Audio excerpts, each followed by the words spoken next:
le contour final de la zone de lancement d'Ariane 6 est de plus en plus visible. 4 ans après le début des terrassements, le portique mobile abrite des boosters.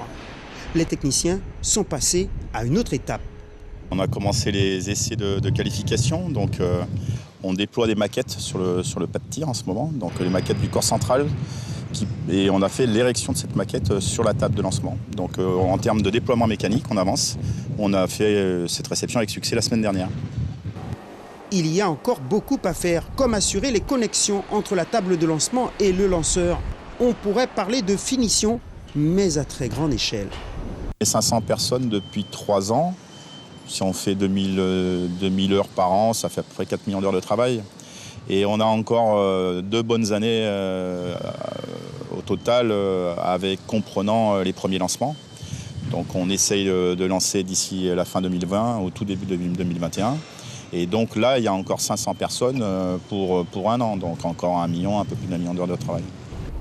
L'ensemble de lancement Ariane 6 est le 9e construit par le CNES en Guyane. Une aventure industrielle, mais aussi humaine. C'est plutôt de l'exaltation en fait. C'est lorsqu'on commence à faire tourner des produits automatiques sur le banc de contrôle qui représentent la séquence synchronisée par exemple, c'est un sentiment de presque aboutissement. On a envie de voir les étages l'été prochain et de commencer à vider ce lanceur, commencer à l'interfacer électriquement et puis on a envie de le mettre en œuvre et de l'amener à décoller évidemment. Le vol inaugural d'Ariane 6 était prévu pour juillet 2020. Même si la construction de la zone de lancement semble avancer à grands pas, reste qu'il est probable que le premier décollage soit différé de quelques mois. Suivez l'info sur Guyana Première, télé, radio et Internet.